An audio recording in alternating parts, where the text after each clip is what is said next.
Getting where you need to go shouldn't be a struggle. That's why Hillsborough County offers Sunshine Line, a transportation service for residents who need a little extra help. If you have no mode of transportation, you may qualify for Sunshine Line's door-to-door service based on age, disability, or income. For those who live in the Hart service area, you may be eligible for an income-based bus pass program. Sunshine Line's trained drivers provide safe, shared rides, helping you to and from the vehicle and making sure you're secured every step of the way.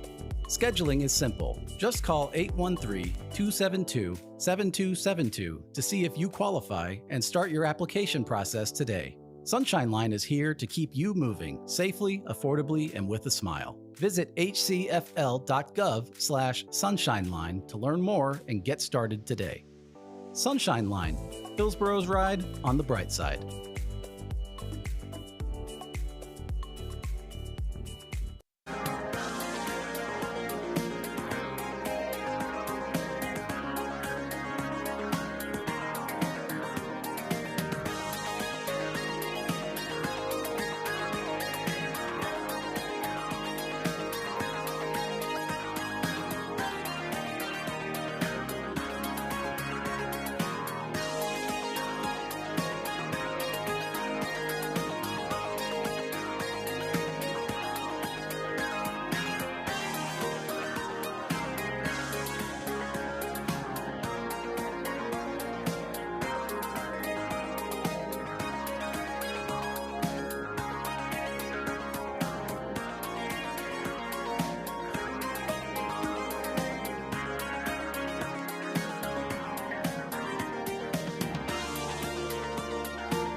Welcome to a meeting of your Planning Commission, the official local planning agency for the cities of Tampa, Temple Terrace, Plant City, and unincorporated Hillsborough County.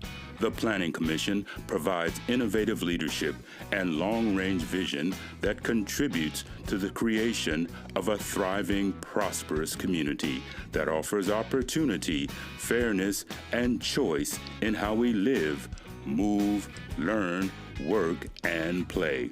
For more information about the Planning Commission, please call 813-272-5940. Follow us on social media or visit our website at planhillsborough.org.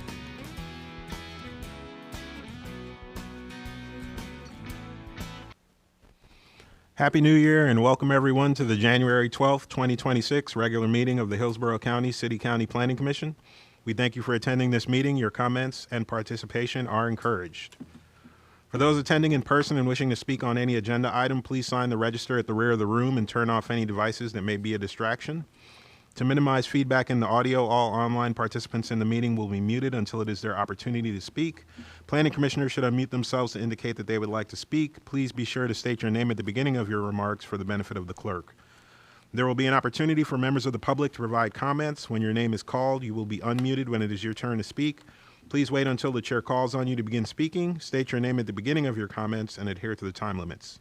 If anyone has difficulties or is watching via HTV and would like to provide comments to be included in the record for the local government hearing, please email them to planner@plancom.org. For action items, the meeting will be conducted as follows. The agenda item will be introduced. Staff will give their presentation with a 15-minute time limit. The applicant will be given the opportunity to make a presentation with a 15-minute time limit. Following presentations, members of the public may address the Planning Commission when recognized by the chair. Public comment will be heard for 3 minutes per person. The applicant will be afforded a 3-minute period for rebuttal or response. Planning commissioners will ask questions. Public comment will be closed. Then upon a motion, a second and discussion, a vote will be taken. With that introduction, I will lead us in the invocation and the Pledge of Allegiance. Would all please rise if you can. Heavenly Father, we come before you today with praise for your mighty power and guidance.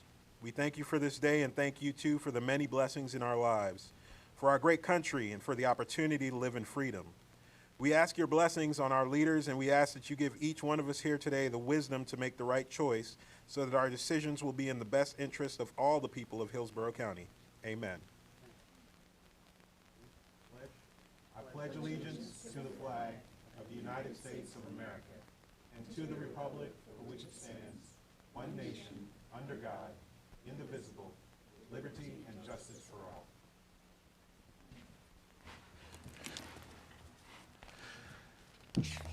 All righty. With that, I will take a slight detour here. We have our oath of office for our new planning commissioner, Mr. Gerald Berry. So I will turn it over to the clerk's representative to give him his oath. Good afternoon. Please repeat after me. I, Gerald Berry, the Planning Commission ex officio appointee of MacDill Air Force Base, do solemnly swear or affirm that I will willfully perform the duties of my appointed office, and I will support and honor to the best of my abilities all applicable laws of the state of Florida, Hillsborough County, as well as the bylaws, beliefs, vision, mission, policies, procedures, and standard of conduct of Hillsborough County City-County Planning Commission. I hereby, through this oath, affirm that I will perform the duties of this public trust in a fair, equitable, and ethical manner,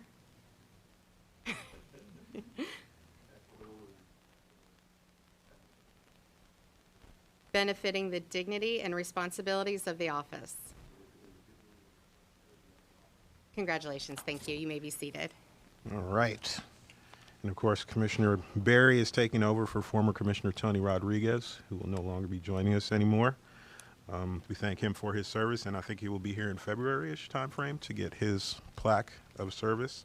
So we should be seeing him one more time, if not many more times in our various things we have going on, like flip and stuff, if he's still involved with those things. So I hope to see Commissioner Rodriguez still show his face every now and then. I'll tell him that next month.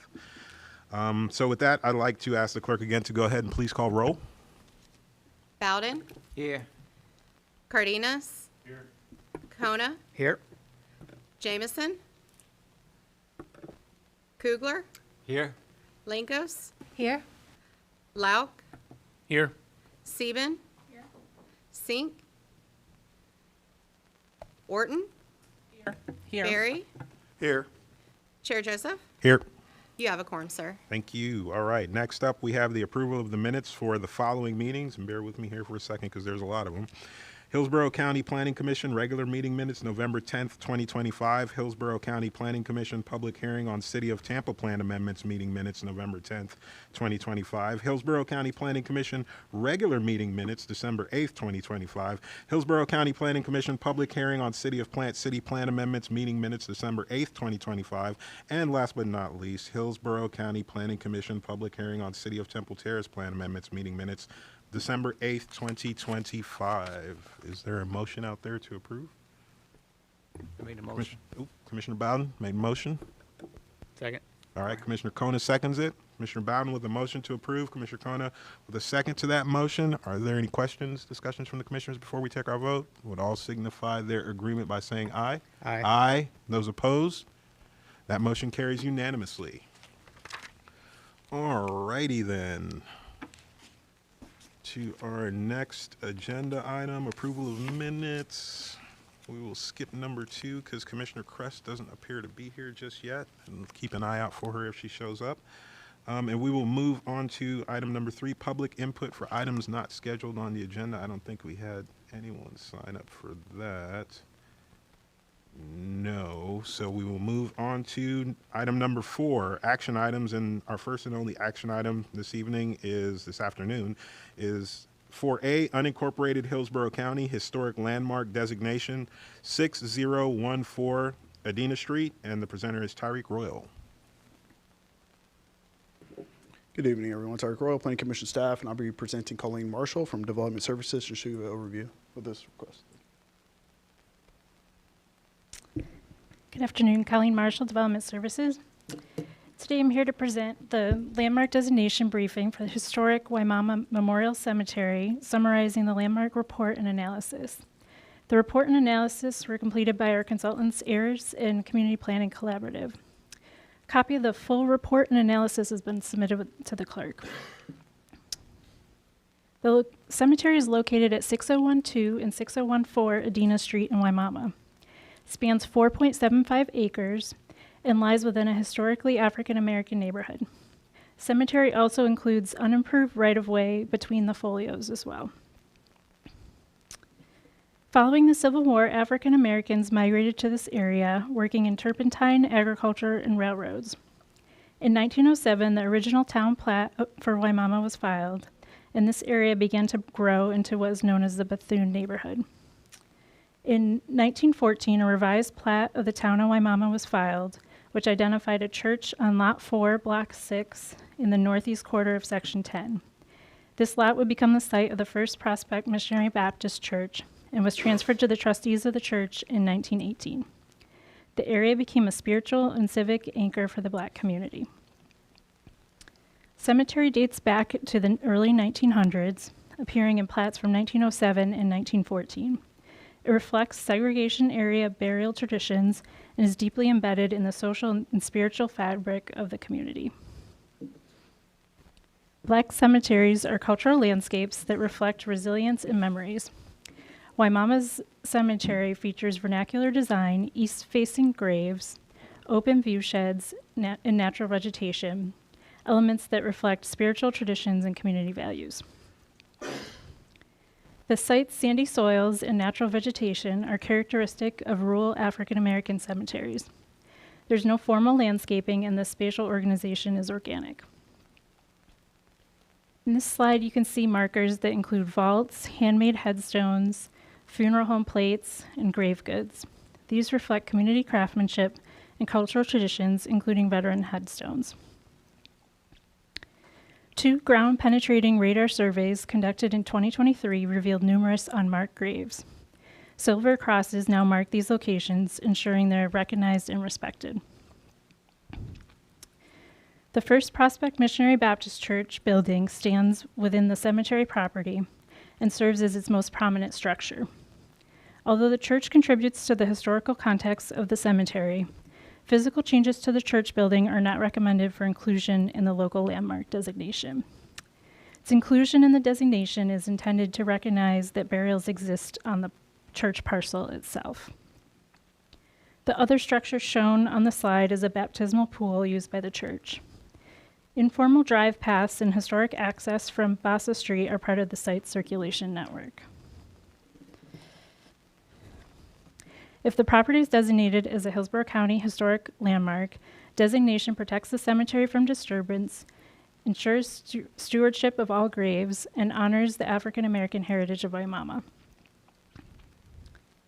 The first criterion that must be met for local historic landmarking is that the landmark must be at least 50 years or older. With the earliest burial based on available death certificates dating back to 1910 and the earliest headstones dating back to the 1930s, the Waimama Memorial Cemetery meets this criterion. The proposed landmark must then also meet one or more of the remaining criteria listed on this slide and the next. Cemetery meets multiple Hillsborough County landmark criteria, including criteria 1, 3, 4, and 6, shown on this slide. And the cemetery also meets criteria 8, 9, 10, and 11.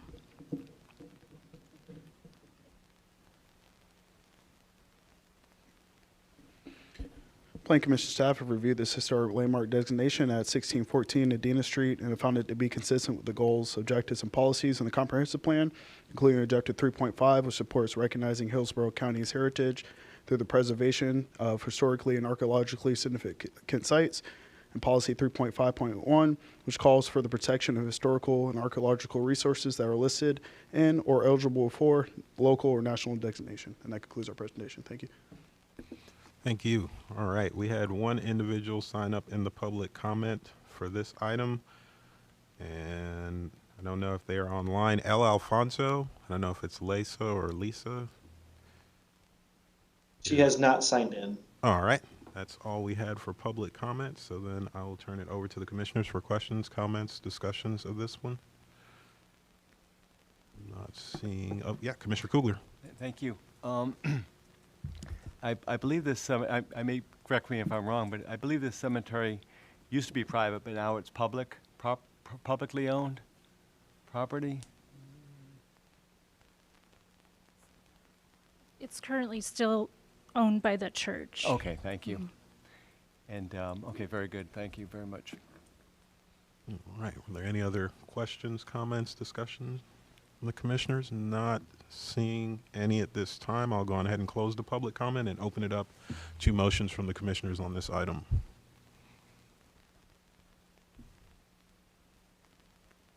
Mr. Commissioner Lauk.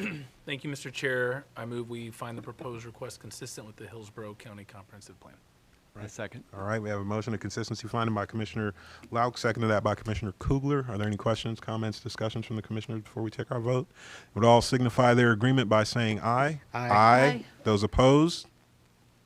That motion carries unanimously. Thank you. All right, that's our only action item, so now we will turn it over to our briefings. Yes. We will start with 5A, Temple Terrace Land Development Code, LDC Text Amendment. Section 12-984, permitted signs, and the presenter is Krista Kelly and Marissa Robinson. Turn on your mic. Sorry. Krista Kelly, Planning Commission staff. The item before you is a publicly initiated amendment to Section 12984 of the Temple Terrace Land Development Code. This section relates to permitted signs. I will be turning this over to Ms. Marissa Robinson, the Temple Terrace Deputy Director of Community Services, who will present an overview of the proposed amendment. This is a briefing, so no action is required at this time. Following Ms. Robinson's presentation, she'll be available for any questions. Thank you.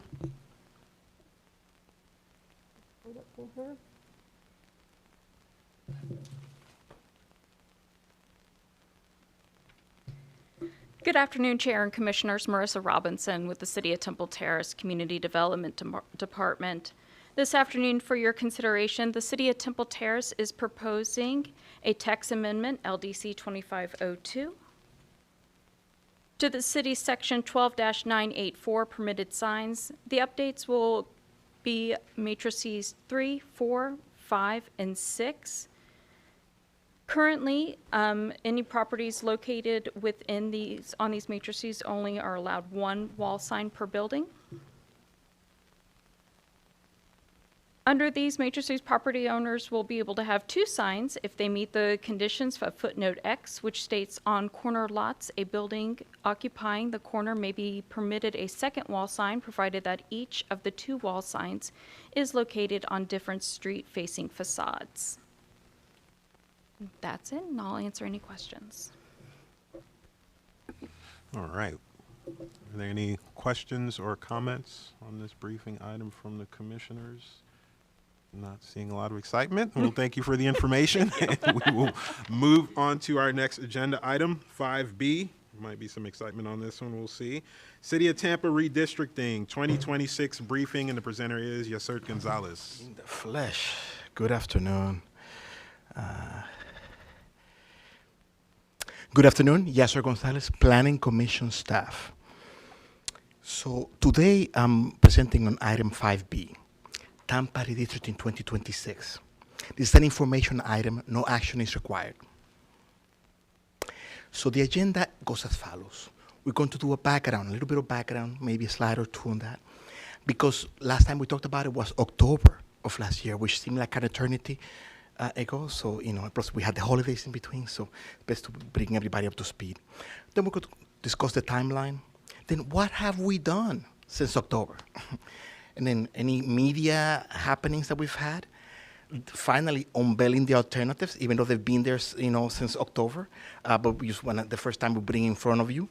We also include them in your packet. It's just for you to be able to see them before the strictures of the public hearing. Then there will be some upcoming public meetings we have scheduled starting tomorrow. So this is, we're going to be discussing those. So the background. Since 2020, nearly 20,000 individuals have moved to the city of Tampa. That's the size of the city of Punta Gorda, the city of Maitland, moving in here. And again, with all the attendant pressures on everything, staff, infrastructure, and everything. Every 4 years, we take a look at the city council districts. There are actually 7 city council districts, but only 4 of them have a territory accompany them. So there will be 3 at large and 4 called single members. So there will be 4, 5, 6, and 7 are single member districts. So we looked at the population. If the difference exceeds 5%, we will make a recommendation for alternatives. The alternatives range in sizes. Some of them just go for a single precinct to be moved, a voting precinct. That we do, we moved 1 voting precinct at a time. Or some of them in several voting precincts, and we're going to go over them again very briefly, 10,000-foot view. Most residents are not affected by these changes. Again, as we are just being, making surgical, very limited moves. The timeline. We had a workshop on October 13th when we discussed very clearly, specifically, and in much detail, population, how we come about and estimate the population for these council districts. 2 days later, we went live with our website, our alternatives, and also, again, our comprehensive outreach of stakeholders, including, council members and the media, etc. Now, forward to January, we're going to be having open houses starting tomorrow. This is our first briefing that we where we come out and share more details with the public and yourselves. March 2026, your meeting in March will be the second and final hearing. Allow me to remind you that this is one of the items where you have the final say. So again, quorum is important, and we understand that it's a little late in the day. We thank you for your volunteering service, but again, it's very important that you're here for that. Once you approve one of the alternatives, then that alternative is proclaimed by the Supervisor of Elections. and I go back to the city of Tampa, where I then inform the council of the actual boundaries. So what have we done since October 15th? We have, again, published the alternatives, which are going to be revealed here as well. We have briefed council members individually and collectively about the alternative proposed. We sent 3,000 emails, some of them a couple times, to high-frequency voters. So we were able to identify high-frequency voters using the voter rolls. We gather valid emails and send out emails saying, hey, this is available. We have the project started. And then second email will be, we have now public meetings, open houses, and also public hearings. We also sent to neighborhood associations, the NAACP, Hispanic Services Council, political parties, and even a sorority that they have been involved with us in the past in helping us spread the word.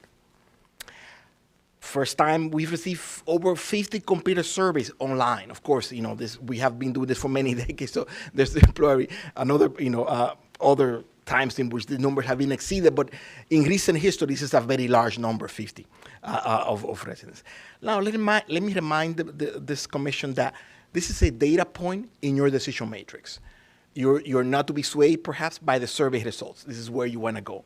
And another point that I would like to make, as some of you may have asked this question, is that you will be able to see the 4 alternatives at every juncture, and you will be able to either accept that recommendation, reject it, or go with any other plan.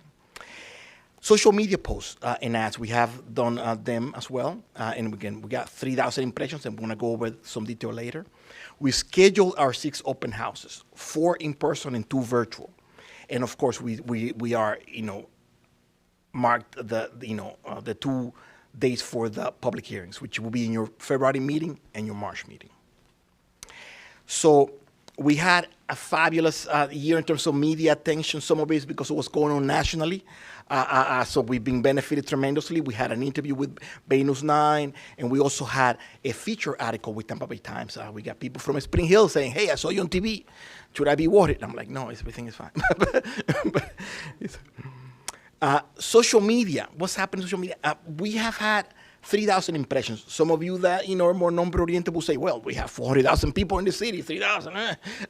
But we have been very deliberate and intentional in reaching out to those voters that are actually going to experience change, potentially. So there you go. When you're looking at it in that lens, 3,000 is a very large number. So now, this tend to be an older crowd, LinkedIn and Facebook where we saw the most engagement. And we, of course, although we put some videos and things, Instagram and X, have their own algorithms, so we're still fighting with those. But our website is being, as of December, viewed over 1,000 times with 1,000 unique visitors. So again, that's before the interview with Bay News 9, before a couple things, and before some more social media that we're going to be deploying through the life of the project. Ta-da! These are the alternatives. First of all, let's talk with the status quo. We looked at the population. Again, we do this every 4 years. Our track record goes 2 decades, so it's something that we're not new around the block on this. 8.36%, the difference between the most populous district, which is Council District 7, which includes USF area and New Tampa, and the least populous district, which is East Tampa, which is Council District 5. As you've seen from the graph, the most important point is that every proposed alternative brings that difference to less than 5%, which is where we want to go. Now we're going to go over this. This is the driest part of this of this presentation, and we're going to be very we're going to do this expeditiously. Nonetheless, you have had this on your packet. We like to remind everyone that we were happy to do as many individual briefings as you'll need to get comfortable with this, because I know it's not something that you see every day. So happy to brief you as many times and bring you up to speed. So the first is alternative 1. It moves 3 precincts: 151, 169, and 342. It has the lowest range. That means that once we make these 3 moves, the difference between the most populous and least populous narrows to a measly 1.9%. In the survey that we had, ranking second so far. Alternative 2, This is the simplest alternative. Only one precinct, 345, moving from Council District 7, again, North and USF area, to East Tampa, Council District 5. The range is 3.97, ranked first in the survey so far. Now, you may have said, well, you didn't say that when in the packet it says something different, because we had we were blessed to have a numerous surveys come in between the time we got your packet and now. Specifically, that was helped by the Tampa Bay article and also the interview with Bay News 9, because there were holidays there. We had to prepare the packet before we left for the holidays, so there was a little bit of that. But so again, this is a good thing to have, more survey results and more and listening from the people. But I'd like to remind you, it's just a data point in your decision matrix. You are the final arbiters. Alternative 3, move 3 precincts, but really it's kind of 2, because 249 and 250 are very, is the Forest Hills neighborhood, and they're very closely integrated. So we will have to move them together. And then, 320, again, to balance things out, the range is 3.78. Finally, alternative 4 is we move 3 precincts, 141, 207, and 345. Wait a minute, 345, didn't you just say that? Yes, you're right, you heard that correctly. 345 is an alternative 2 by itself, while here is in with other precincts being moved. And again, this is the second lowest range at 1.95. Any questions about the alternatives? And again, individual briefings are available. We're happy to discuss them more in detail. With the hearing, which we're going to talk about, there will be a little more detail offered with that. So, any questions? Upcoming open houses. We have 6 of them. 4 are in person. Notice from the map there on the right that we try to locate them as close as possible and as practicable to the districts that are moving. Because of the time frame, the dates, we were not as successful in some areas, but again, we try to have that, as much as possible. This says 5 p.m. to 8 p.m. Do attendees have to be there for 3 hours? No, it's an open house. So you come in, you may ask a question, and look at the maps. The wonderful thing about the open house, you can look at the large format maps and touch them and write on them. It's wonderful in that sense. And again, staff will be available for questions. We had 2 of them are virtual. We have had them typically on a Saturday morning. We started with COVID doing the virtual ones, because again, people are more excited they can jump on the phone, jump on their tablets, and, jump in. But, we have not had the success in terms of attendance for Saturday mornings, needless to say.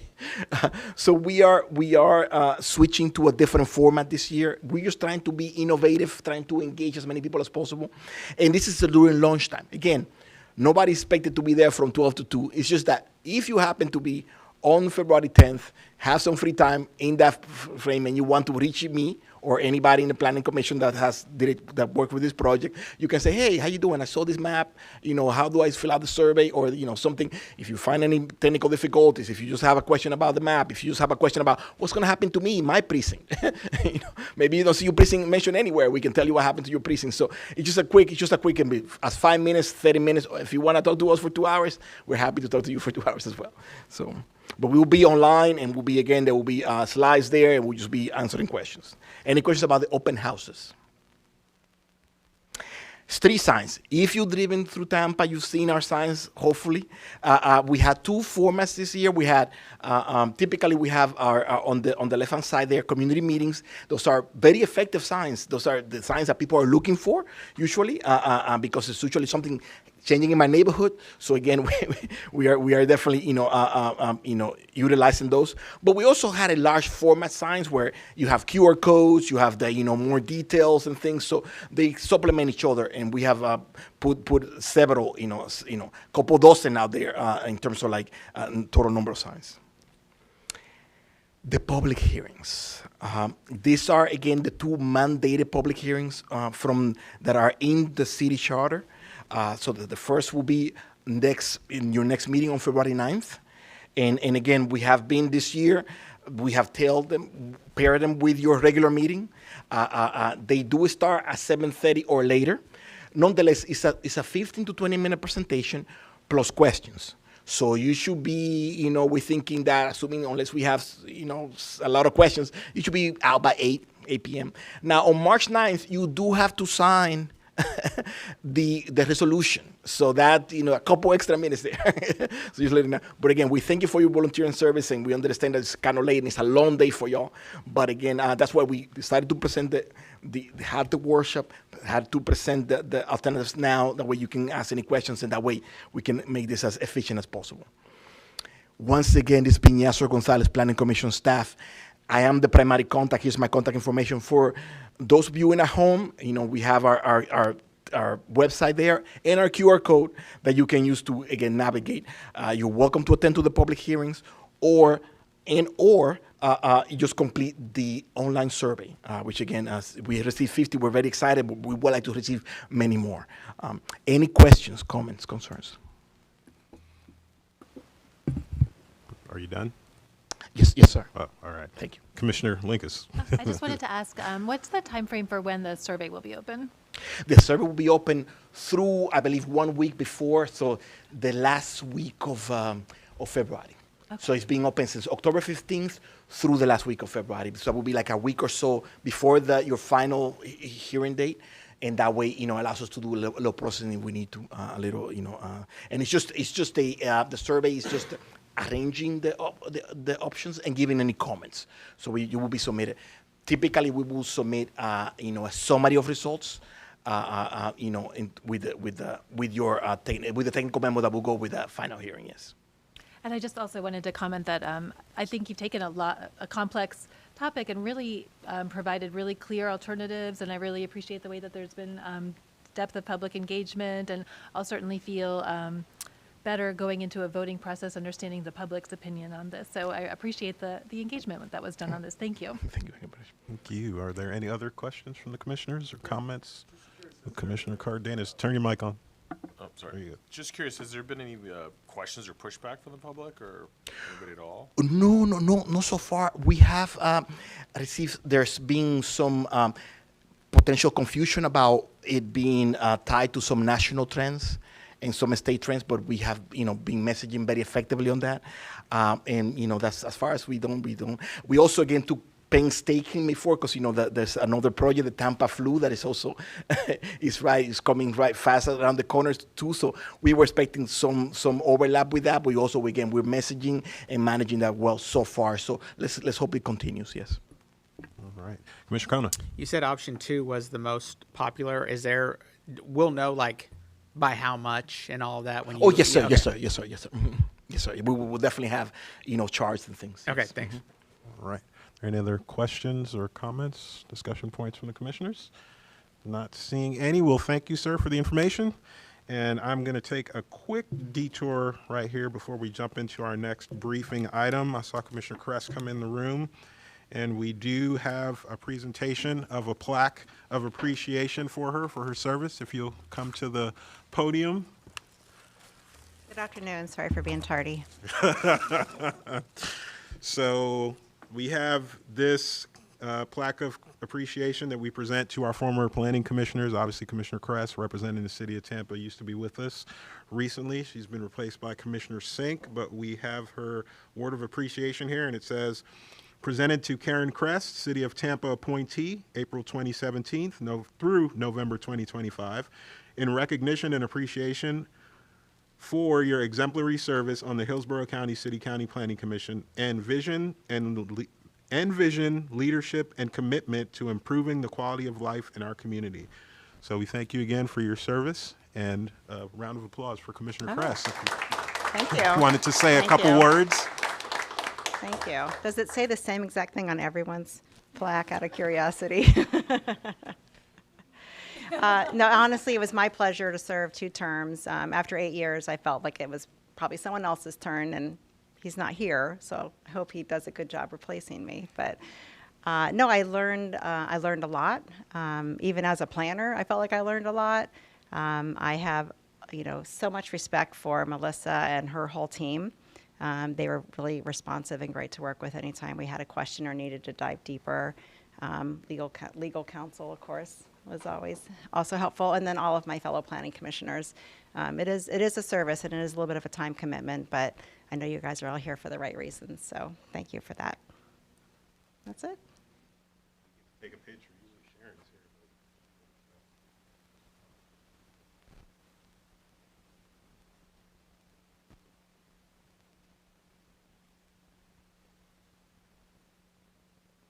Congratulations. Thank you. Thank you, and feel free to call me with any insider baseball questions. Thank you.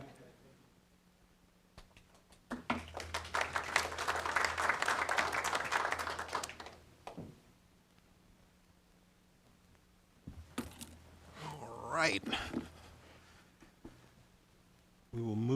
After that, we will move on to our next agenda item, back to our briefings again. And we will move on to 5C, TACPA 25-18, Comprehensive Plan Map Amendment, 3602 West Euclid Avenue, and the presenter is Megan McCarthy. Good afternoon, Megan McCarthy, Planning Commission staff. This is the briefing for TACPA 2518, located at 3602 West Euclid Avenue. This amendment is privately initiated, small scale, and is approximately 0.29 acres. The request is to go from a residential 20 future land use category to community mixed use 35. The subject site is located within the South Tampa Planning District and the Fair Oaks Manhattan neighborhood. This is an aerial of the subject site and the surrounding area, with the subject site outlined in yellow. The surrounding area is a mixture of uses, including light commercial to the south and west, and single family to the north, east, and directly west, with scattered industrial and two-family uses to the east. This is the adopted future land use map with the subject site outlined in black, designated under the residential 20 future land use category. To the north and east of the site is the residential 10 category. South is the community commercial 35, with residential 20 along West Euclid and South Himes Avenue, and community mixed use 35 to the west as a result of adopted TACPA 2512. This is the proposed future land use map showing the site under the proposed community mixed use 35 designation. Under the adopted FLU of residential 20, the site can be considered for 4 dwelling units. The site could be considered for 6,316 square feet of commercial uses subject to locational criteria. Under the proposed CMU 35 designation, the site may be considered for 8 residential development units. The site may also utilize FAR for 25,264 square feet of mixed-use or non-residential uses. The proposed CMU 35 designation would result in the increase of residential density and commercial intensity. This concludes my presentation. I'm available for any questions. Thank you. Are there any questions, comments, discussions from the commissioners? Not seeing any. We'll thank you for the information. We'll move on to our next agenda item, 5D. Yes, 5D, TACPA 25-19, Comprehensive Plan Map Amendment, Museum of Science and Industry, Mosey, and the presenter is Quinn Steele. Good afternoon, Quinn Steele, Planning Commission staff. Today I'll be presenting TACPA 2519, which is a map amendment for the Mosey site located at 4615 and 4801 East Fowler Avenue. The request before you is publicly initiated in small scale, covering approximately 11.25 acres, and the request is to change the future land use designation from light industrial and public semi-public to public semi-public. Here's a general location map. The subject site is located within the University Planning District, the Terrace Park neighborhood, and the Tampa Green Tech Corridor. This aerial shows the subject site outlined in blue with the adjacent publicly initiated plan amendment TACPA 2520 outlined in pink. This will be the next item on the agenda. The site is located south of East Fowler Avenue and USF. Immediately east of the site is a daycare center with commercial and multifamily uses located further east across North 50th Street. To the south and west are vacant and developed industrial lands within the Tampa Industrial Park, which transitions further south to Greco Softball Complex and nearby single-family neighborhoods. Just beyond the frame to the northeast are the unincorporated Hillsborough County and Temple Terrace jurisdictions. A more zoomed out aerial showing the broader area is included in the staff report. This map shows the subject site outlined in black. It's currently designated public semi-public, which supports public serving uses, and light industrial, which allows uses such as light manufacturing and warehousing. To the south and west, the surrounding area is primarily designated heavy and light industrial within the Tampa Industrial Park. There are also a few pockets of community mixed use 35 in this area, which were adopted through individual plan amendments spanning from 2005 to 2023. Further south is rec open space associated with the Greco softball complex, which then transitions to residential 10. To the north and east are public semi-public uses, including USF and that daycare center. To the northeast, outside of the city jurisdiction, this is unincorporated Hillsborough County Residential 20 along the east side of USF. And then further east is Temple Terrace Residential 9 with the commercial designation closer to East Fowler Avenue. And then this map shows the unified PSP designation for the entire Mosey site. The site is currently split between light industrial and public semi-public. The light industrial portion does not allow residential development and could accommodate just over 400,000 square feet of non-residential development. The public semi-public portion does not have defined maximums for residential or non-residential development. Under the proposed public semi-public designation, future development would be guided by the proposed use and its compatibility with the surrounding area. That concludes my presentation, and I'm available for any questions. Thank you. Are there any questions, comments, or discussions of this one from the commissioners? Not seeing any. Well, thank you for the information. And we will jump on to our next agenda item, 5E, TACPA 25-20, Comprehensive Plan Map Amendment, 11315 North 46th Street, and associated parcels. And the presenter is Emily Phelan. Emily Phelan, Planning Commission staff. This is TACPA 2520, located at 11315 North 46th Street, and associated parcels. This is publicly initiated. It is a regular scale amendment. It's approximately 63 acres, and the request is to go from light industrial, heavy industrial, and public, semi-public. And as of last Thursday, January 8th, the applicant amended their request to go from urban mixed use 60 and community mixed use 35. And later in the presentation, I will show you approximately where it is on the map that it is changing to CMU 35. The site is located in the University Planning District, the Terrace Park neighborhood, and the Green Tech Corridor. This is the same aerial of the subject site you saw in the previous presentation, where outlined in blue is the previous amendment, TACPA 2519, and outlined in pink is TACPA 2520. Again, this site is bound by North 46th Street on the west, East Fowler Avenue on the north, and North 50th Street on the east. And across the street of Fowler is the University of South Florida. This has a daycare right here that was previously mentioned that is part of this amendment. And the unincorporated Hillsborough County and Temple Terrace are to the northeast of the site. This is the adopted future land use map. The site's outlined in black, and the request is to go from the light industrial, which is the light gray, the heavy industrial, which is the dark gray, and the public semi-public, which is the blue. USF is located here to the north of the subject site. This right here is outside the city limits, which is the Hillsborough County Residential 20. This is Temple Terrace with the Residential 9 in the commercial district. Along Fowler, you have the Community Mixed Use 35, as well as to the west of the subject site, as these two were of a result of a plan amendment. And then moving further south of the subject site, you have a single-family detached neighborhood.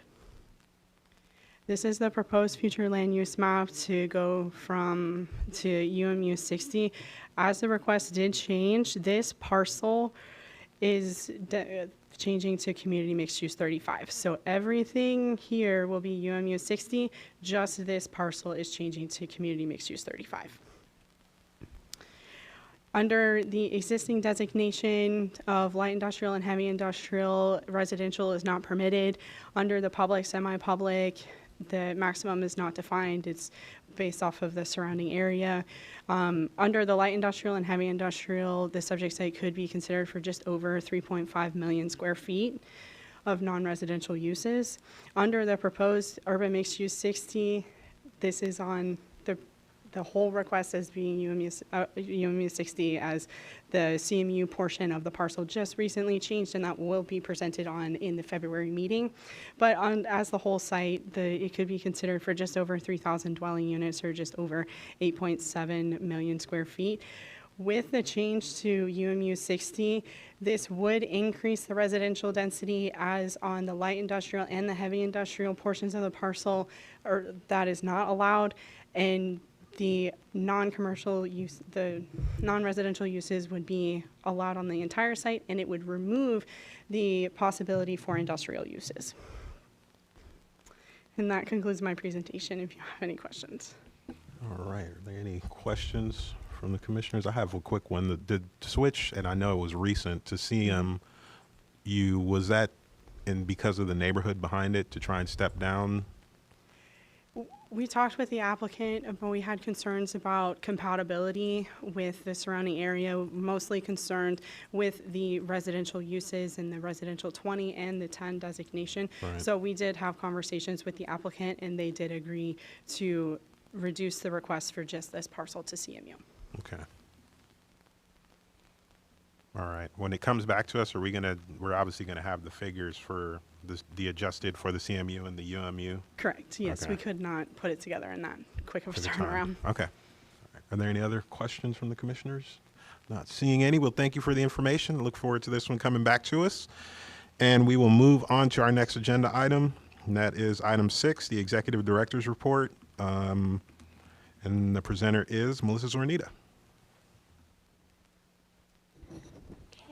Good afternoon, Melissa Zornita, Executive Director.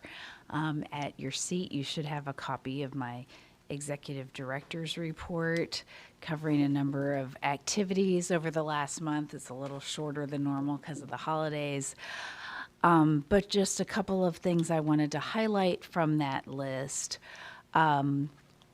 We did have a meeting at the middle of December with the county's Community and Infrastructure Planning Division about a project they were looking at Causeway and 78th Street to look at how to plan for some redevelopment at that intersection to help implement the Palm River Community Plan. A little bit earlier that month, the director of that division tenured his resignation, and so there are ongoing discussions about what the future of that division will be. Some of those I met with Greg Horadell, Deputy County Administrator, last week, and that was one of the topics we talked about because a lot of the work that division does helps implement the comprehensive plan, the community plans. It also has some tie-in to the work of the transportation planning organization. So seeing how we can continue to all work well together with development services, public works. It needs to be a really good collaborative relationship, regardless of how they're organized. Have had some conversations with the City of Tampa planning and legal staff last week about the finalization of the latest draft of the future land use update. In our journey to get that completed, we are moving towards releasing that draft this Friday, that will give folks a little bit more than a month to have access to that draft prior to the February 17th public hearing with City Council. We will also be holding a in-person public outreach on, I believe it's February 3rd, and then a virtual one at lunchtime the following, it's the Tuesday night, and then the following Wednesday at lunchtime. So we are to educate folks on the changes that we made. A number of the changes were from the motions that City Council made at their hearing back in August. But in addition to that, one of the motions council made was for us to review the entire document based on the recently enacted Senate Bill 180, which said that we had could not make anything more restrictive or burdensome. And that necessitated us going through the entire document and taking a look at any place where maybe we took more vague language in the current document, and maybe in making it more specific, it could be read as we went back to the language that was in the plan today. If we went from a should to a shall, it went back to a should. So there was a lot of reverting the language back to the language that is in the plan today. So we anticipate that there could be some upset or unmet expectations because it went, in some places, those things were not things that the community will be expecting. But they're necessitated by the state. So we're having those to the community once they've had a couple of weeks to have reviewed the draft, as well as a couple of weeks before the public hearing. So we're hopeful that that timing works out well. And let's see. As I said, I met with Mr. Horadell last week. We also talked about they're the applicant for the Mosey site that you just saw the briefing on, so we talked a bit about that. The county owns the land. It's in the city of Tampa. It's kind of a unique situation.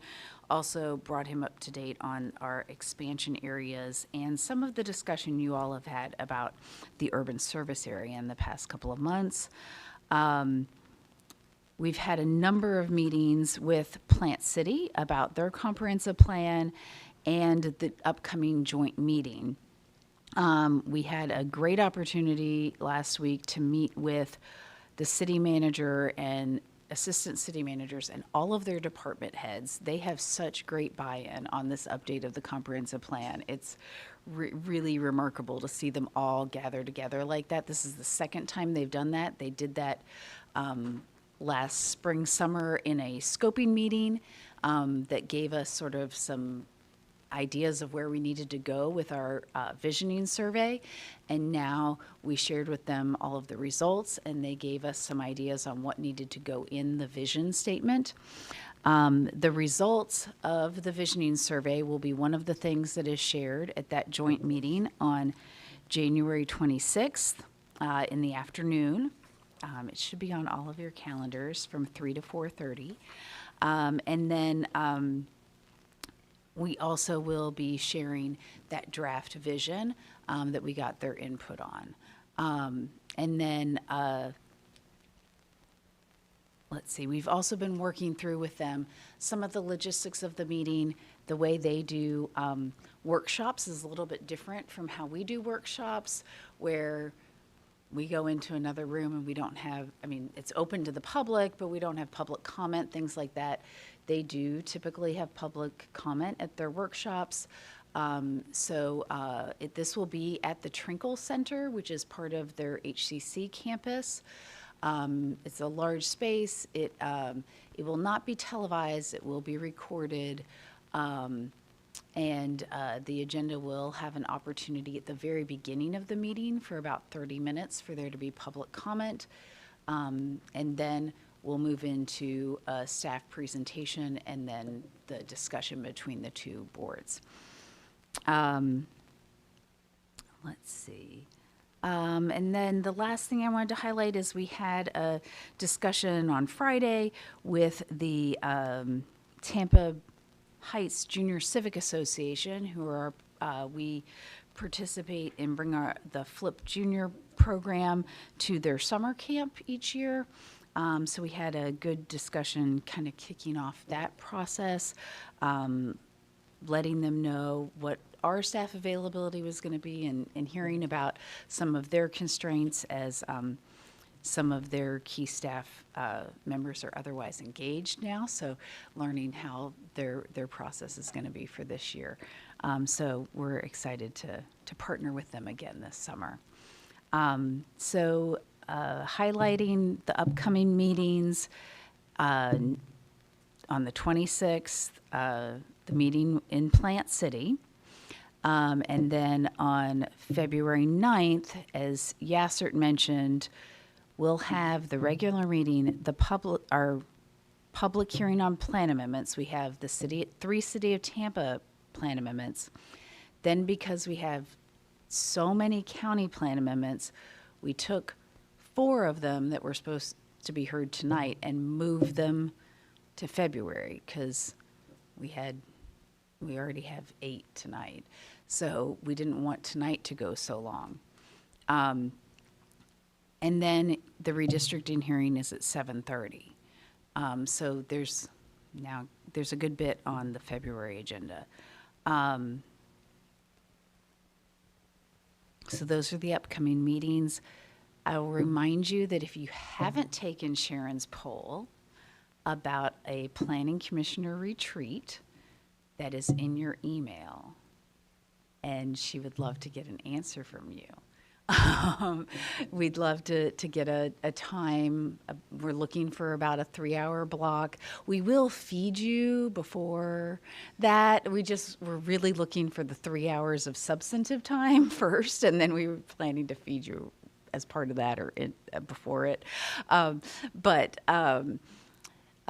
If you could reply to that email from Sharon, that would be outstanding. We typically talk about sort of some of the current issues and discussions that are going on, get an update from Mr. Robin on sunshine law and public records, things that are typical hot topics and sometimes changing topics based on state law revisions. And so would love to get that scheduled if possible. The last thing I'll mention is that in the plan, there weren't that many plan amendment public hearings in December because the jurisdictions didn't really have that many of those. But we did have one in Temple Terrace. It was a case that was from 2000, and it kind of reemerged. It was going from Res 4 to Residential 16. Everyone had found it consistent, and City Council adopted it, but earlier last week. But their legal counsel expressed a lot of support for the change that was made in their procedures manual that you all adopted. I think it was in 2024, that puts sort of a statute of limitations on your recommendation, so that this can't happen again, that if the City Council has not taken action on a plan amendment within a certain amount of time, it basically has to come back before you all, because he said so many things can have changed in 5 years. This is kind of ridiculous. The plan policies could have changed, much less the area around the site, other things. So he was very happy to hear that this couldn't happen again. So just some positive there. So I'd be happy to answer any questions. All right. Are there any questions from the planning commissioners or executive director? Not seeing any. We will thank you for the information. We will move on to our next agenda items. Where are we here? Other business, chair's business. I don't think I have any business. You're bringing back that USA thing next meeting for some sort of vote by us, I presume? Yes, we will be bringing back a scope or outline of what we think would need to be done, as well as a draft letter of sending that to the Board of County Commissioners for your consideration. Okay. All right, so we'll move on then in that case to old business. Anyone have any old business? I don't believe there is. Anyone have any new business? Oh, I'm seeing starting the area off pretty good. All right. And then we will move on to committee reports. Are there any committee reports from anyone? I have one committee report from the TPO board. We met on December 10th downstairs in the big boardroom on the second floor for a tip hearing. We also did the election of officers. Chair Ross was voted chair again for this year, and Vice Chair Commissioner Westall will be serving as Vice Chair again for this year, and most of the other committees and positions stayed the same with everyone in them. We also, in that meeting, accepted a Brightline Station area study that was done by staff. There were some discussions about some of the information and numbers they used, but overall it was a pretty decent study. So we accepted it and put it on the shelf with the rest of the studies that the TPO board does down there. So the big elephant in the room at the meeting we had on the 10th was a TIP amendment for I-4 express lanes, the addition of express lanes to I-4 from I-75 to County Line Road. And that was also approved after a little bit of discussion. We had a couple members of the public who spoke in opposition to it, but overall, I think the vote passed. I think there were only 2 members of the board who voted against it. Everyone else voted for it. We had some discussion about reserving public right-of-way in the middle of the expressway or in the middle of I-4 for public transit that may come in the future, whatever that is, bus or trains or whatever might happen in the future at some point in time. So FDOT assured us that we were going to be reserving that right-of-way for that eventuality in the future. So with that, we approved it and moved it on forward. And that was it from our last TPO meeting. Our next TPO meeting will be this coming Wednesday, Tuesday, and then Wednesday. So if Mayor Kilton's there, I'm going to see if I can get some strawberries for us. So our joint meeting, since we have to go out there at 4:30 till 4:30 in the afternoon in Plant City, that's going to be a fun ride home for all of us. But that's the only committee report I have. Does anyone else have any other committee reports for us? All right. And then not seeing any at this time at what time do we start our public hearing? 5:30? All right. We'll see everybody back here at 5:30 p.m. for our Hillsborough County public hearing tonight, right? All right. And at 4:03 p.m., this regular meeting is adjourned.